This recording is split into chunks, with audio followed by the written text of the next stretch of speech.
Who am I here with today? You're with Captain Jeffrey Schmidt of the Cheektowaga Police Department. For the first question, what are the most effective crime prevention programs in our community? Most effective crime prevention program is always going to be the individuals in the community. Policing is set up as a reactive model, which means that generally we're out in the community. We try to engage. If we can stop crime or deter crime, we will.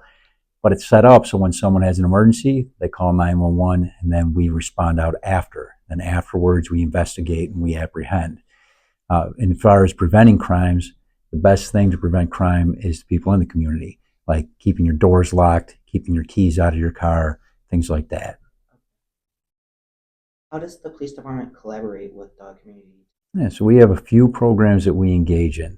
We have a neighborhood watch that meets once a month. That's the third Monday of the month, where we engage with members of different community leaders who have their own block clubs, their own individual organizations. And we talk about things like crime prevention tips. We talk about things about scams that are going on, different trends that we've noticed to spread the information on how to better protect yourself. That's the biggest one. Aside from that, we do individual programs depending on the type of crime we're experiencing. You probably heard about the Kia Boys. So if you heard about the Kia Boys, you know there was this period of time where people were going into vehicles and they were just able to steal them. So we had a very high incidence of the Kias that we couldn't prevent the theft on, but additionally, we were having a ton of car theft from people who were leaving their vehicles unlocked when they went in to get gas. They were leaving their vehicle keys in the car overnight, believe it or not. They were leaving their keys so close to the door that if it was a push start, that their doors could still be opened even though they had locked their doors. So what we did in a case like that is we said, how can we get the word out? So we engaged in a media campaign. We contacted our partners over at 2, 4, and 7, and we said, this is the problem we're seeing, and we want to get the word out. And then we made up a whole bunch of signs. We put these up in every business we could think of, hotels, gas stations. So as people would hit the door, they would see a sign that says, stop your engine, take your keys, lock your doors. Now, it's not effective every time, but our goal is to make people think, oh, you know what? World's not a perfect place. There are people who could victimize me, and here's a step I can take that's easy that'll help prevent that. Are there any youth interventions or mentorships programs to prevent juvenile crime? No, we don't have anything like a Scared Straight program or anything like that. We engage in partnership in a different way, though. If you've been in Central for a while, how many years? So you've probably seen us out here for Blue Bridges.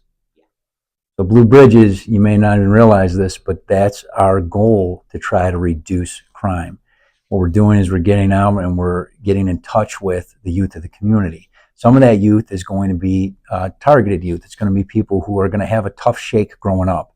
And what we want is we want them to recognize us as allies, not as enemies. We want to build relationships so that when they get to those pivotal crossroads, even if they fall off and make a bad decision, let's say we're shoplifting at the mall. Okay, well, you get caught for shoplifting at the mall, the police come, they arrest you. Well, we're not your enemy. We have a job to do. There is going to be consequence, but we want you to walk away from that encounter and to think about the actions you've taken and how you can choose better decisions. We don't want you to walk away from the encounter thinking this only happened because of the police. The police are bad. This is their fault. So Blue Bridges is a huge one that we try to get into the community when it's young, when they still have good, appropriate decisions that they can make ahead of them. How does technology such as surveillance cameras or crime mapping help in crime prevention programs? So we participate in what's called CPTED. CPTED is crime prevention through environmental design, and that's all part of that model. So the businesses in the town, we offer the services to them. We'll come on and we'll do a CPTED survey, and it all comes down to some pretty simple principles that once you understand those, you can make everything safer. It's really easy. Doors that lock, high visibility, high lighting. If you can do those things to any type of it doesn't matter, a business, a home, a school, if you make it so that everybody can see things, if you make it so that there is a division of where you're allowed to be, where you're not to be, like a fence, a barrier, even a sign that says you are allowed here, you're not allowed there, and you make it really bright and lit up, just doing those things deters the amount of criminal activity that'll happen there. Are there any online resources or mobile apps that can help citizens? Sure there are, but we're not currently engaging in any. You can always. I don't know. Do you guys use the Facebook?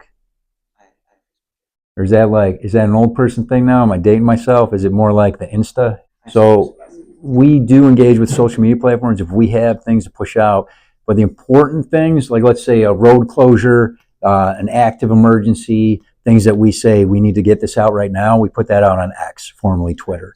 So if you were going to follow the police department, or you lived in the town and you wanted to know when, like, oh man, there's a rollover accident, 90s closed, one of the schools went on lockdown, that would be X. Oh, okay. But if you want to know about like our trunk or treat or our touch a truck, that's Facebook. And if you want to see our dog running around wearing silly hats, that's Instagram. Okay, so like you divide like all different emergencies and stuff through different platforms. Yeah, so Facebook for us is about engagement. We put things there that we want to have a conversation about. And sometimes it's just about getting smashed by trolls. That kind of comes with the territory. Instagram is just fun stuff. So officer helps a bunch of ducks cross the road. We've got Davey, our therapy animal. He goes out and he's engaging in nonsense. Well, that's where he goes. And then your Twitter or your X, that's all your hard-hitting news.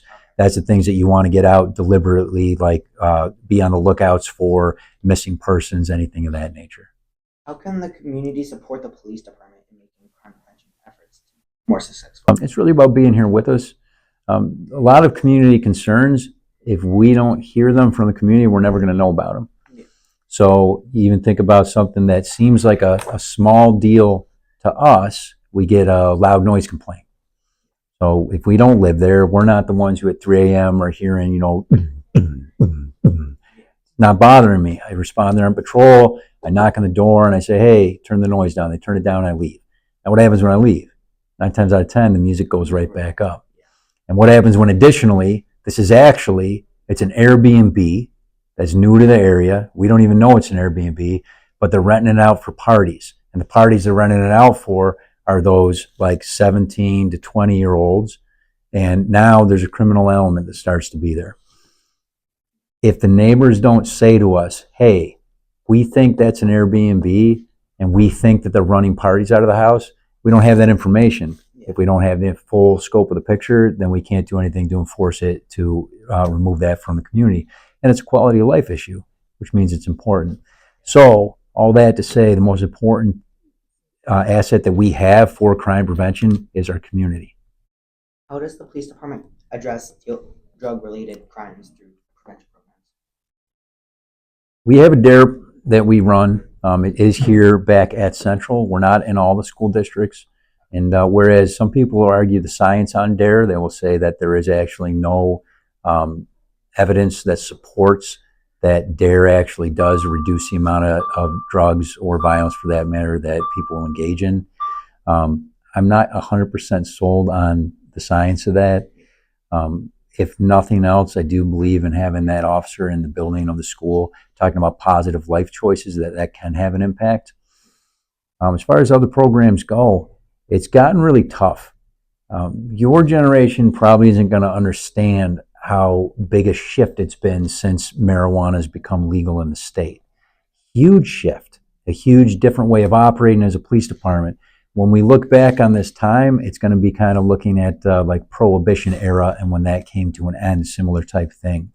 Eventually, marijuana gets to the point where it's so socially acceptable that it will be like alcohol or tobacco. It's not going to be any taboo to it. Right now, it's still on the federal control scale, and there's a lot of confusion on what shops can and can't sell and whom they can sell to. So we're having an influx of drugs like marijuana into the community at that youth level where they shouldn't be getting them. So we spend a lot of our time targeted enforcement towards drugs going into the hands of juveniles. How do schools work with law enforcement to educate students about crime prevention? Here we are. Yeah. So the students, you would say? What we engage in here at Central, we got some cool things going between the Blue Bridges, between the DARE program that we run. We also have the law enforcement pilot program. And I'm not sure what they're calling those classes now, but a couple of years ago, we got into the school. We, Hillbrook College and the school district here all said, what can we do to make kids or to find kids who want to be the police and get them to stay right here in Cheektowaga? So that's the biggest thing we do. So we come out to the school, we partner with the teachers here. Ms. Hedges is a very good teacher. I love her civics classes, and we agree to come out and kind of speak with anyone who wants to hear what we have to say to kind of talk about life in the world. And not just programs like this, but anything. You know, they want to talk about anything from Rodney King to George Floyd or anything in between. We're happy to do that. What would you say the rate of drug related problems from like 10 years ago? Like, has it gone up? Would you know like a percentage around that? Yeah, so I could probably get you an actual number because we keep statistics on things like that. I think the fairest thing to say would be that the drugs continue to become more dangerous. It's not so much a matter of the influx of more, it's just more dangerous. Fentanyl is an extraordinarily serious thing. People do not understand the scope of what that is going into. So it's not like, wow, if I don't do cocaine, then I won't experience fentanyl. That's not true. Fentanyl can be found in, yes, cocaine, but heroin, it's in MDMA, you know, ecstasy. It just, they use it as a precursor to cut so many different things. And even in these shops, the ones operating illegally, there has been fentanyl found in the backs of these illegal marijuana shops. So it's a danger because it's a very cheap synthetic that elicits effects that are similar to, you know, uppers. Basically, it's a cheaper bang for your buck. But if you don't cut it right, then you kill a lot of people very quickly. It doesn't take a lot. Just a little tiny, some grains of this stuff. If it touches your exposed skin, it can have an effect on you and kill you. Should residents of Cheektowaga like learn self defense just in case of a burglary and they can't get to a gun and they have a gun? They learn how to defend themselves like self defense. So I'm always going to be a proponent of more options than less. Like if you can better prepare yourself for being in a dangerous situation, then I would say yes. Additionally, being involved in physical defense classes, it helps with your own confidence, helps with your own physical fitness. But I would tell you, always, I will say, if you have the opportunity to remove yourself from a situation and call the police, then do that. There's no reason to fight someone if you don't have to. Fighting never ends up well, ever. Even if you win the fight, you still got bruised knuckles. Even if you win the fight, there's some other consequence that can happen from that. Much better decision is always to withdraw as much as you can, call the police, and then if you are cornered, then to take action. Thank you for your time today. My pleasure.